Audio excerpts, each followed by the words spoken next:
Awesome. So we've got Josh who's just done a workout, and this video is just for either a pre or post workout, which I know a lot of guys who go to the gym, even females, don't tend to stretch too long. Like they kind of do these ones and it's like done.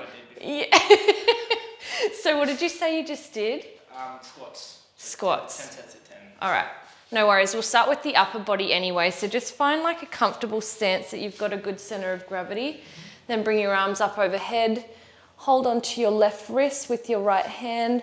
Then stretch over to your right hand side. So try to kind of move your hips to the left as you pull your left arm over to the right. So we're not collapsing completely into the right hand side of the body.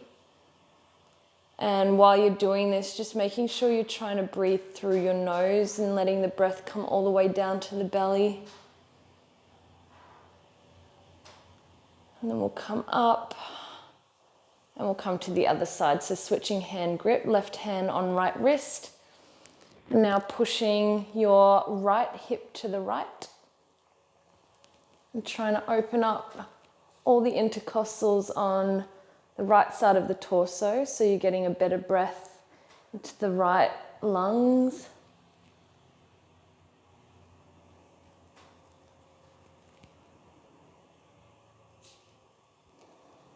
Just 2 more breaths. And just notice how it feels maybe different on both sides, or you might feel quite symmetrical. Come back up to center. And from here, just roll nice and softly all the way down. It doesn't have to be a huge, like you don't have to be touching your head to the ground, but just have a dangle here. And then you can hold on to opposite elbow and just kind of cradle your head in a way. And then just have the intention with each exhale that you want to release a little more tension, fold a little bit further. And an important reminder is that we're never locking out the knees. Yeah, so just that slight bend there. And even when we bend the knees a little bit more, there's a nicer placement with our navel and spine. It can actually help us fold a little deeper in a more safe way. So still here, just let the breath move all the way down to the belly. Maybe even making your belly press against your thighs as it inflates. And then as you're exhaling, the navel's pulling in towards the spine. And we don't hold for too long, but it's probably longer than most people do in any of their little pre and post stretching sessions. And then really slowly start to roll yourself all the way up. Oh, how's that feeling? And so now just to get into your inner thigh and your hamstring, we're going to do that same folding movement, but let your legs come just a little bit wider than your shoulders. Perfect. So from here, slight flex in the knees again, so we're not locking out. And then let the hands come down to the floor. So as much as you need to bend your knees to get your hands to the floor, come down. And then try and let the head and the neck completely relax here. And you might even find that you can start to straighten your legs a little bit more. But if you're particularly tight in the hamstrings, this will feel quite intense. So try not to push or pull yourself into the pose, but just let your body dangle and let the connective tissue just open up slowly for you. Where are you feeling that mostly, Josh? Oh, the hamstrings. The hamstrings. Yep, lovely. So depending on the different places that we're tight, we're going to feel that in different areas. So at the moment, Josh is really feeling that in his hamstrings. I'm getting a little bit in my hamstrings, but kind of starting to feel it on the inner thighs as well. And then if you've got a really tight upper back or head, neck and shoulders, that can feel really intense, even just to let the head dangle. I'm getting that too. I'm getting that as well.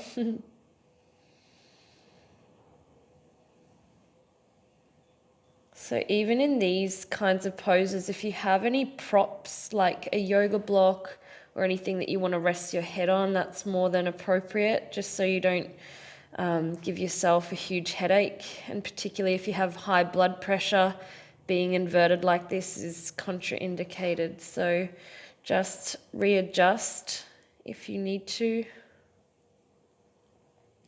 And then really slowly start to peel the hands off the mat. Roll yourself up.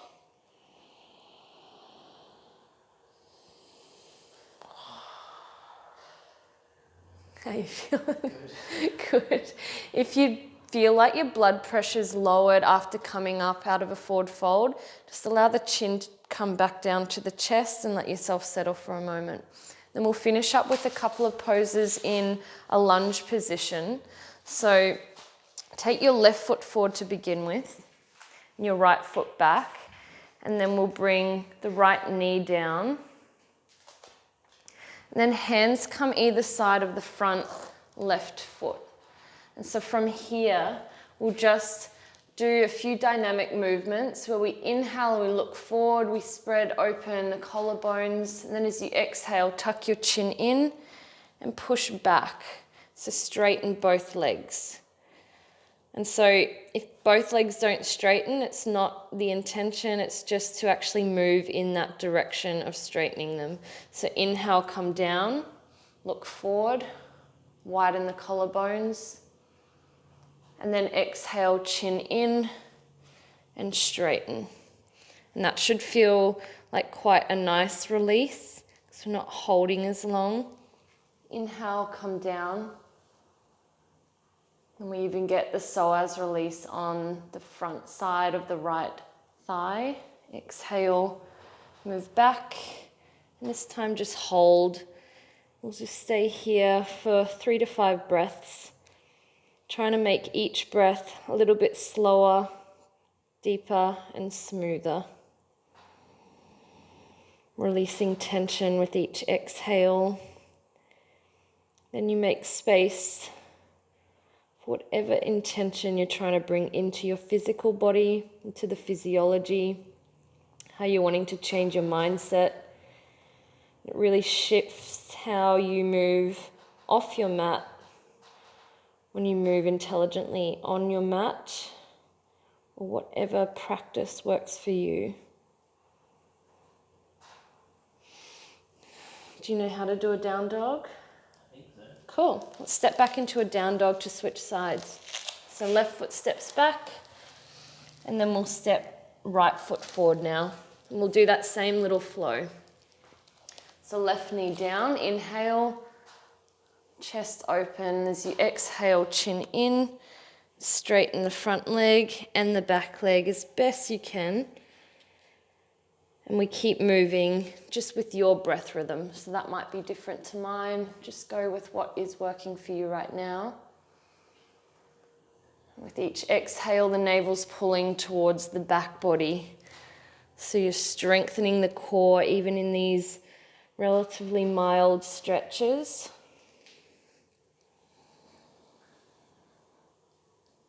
And it just allows you to move with the rhythm of your body in this particular moment, not comparing ourselves to what you're looking at on the screen or who you're looking at next to you, but just realizing that we're all individuals with different needs at different times.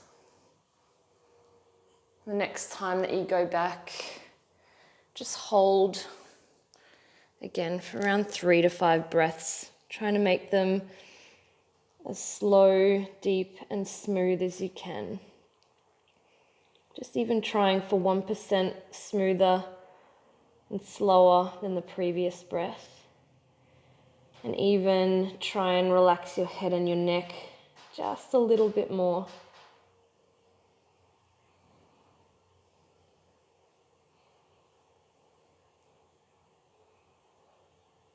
And now we'll step the back foot forward to meet the front right one and come back into that dangling pose, cradling the head, holding onto opposite elbow, and just see if it feels any different to how it felt from the beginning.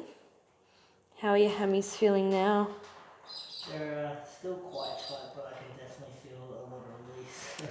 It feels a bit of release, but they're still pretty tight. So just remember that doing this class once a year doesn't really cater for fixing tight hamstrings, but it's actually about consistent practice and trying to regularly incorporate some sort of stretching into your workout if that's what you do to get you pumped, just to make sure that you're nourishing the deeper tissues of the body and not just the muscles. You can do this beforehand as well. You can do this beforehand completely, yep. It's really good when you just wake up as well, because when we've slept, all of the bones, particularly in the spine, can swell because of the fluid shift.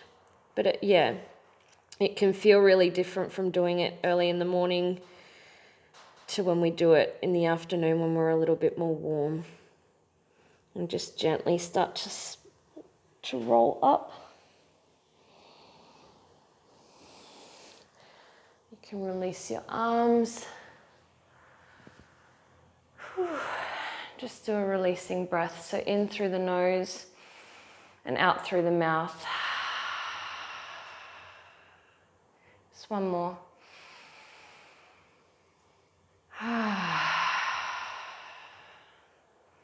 Get ready to start your day if it's not already started.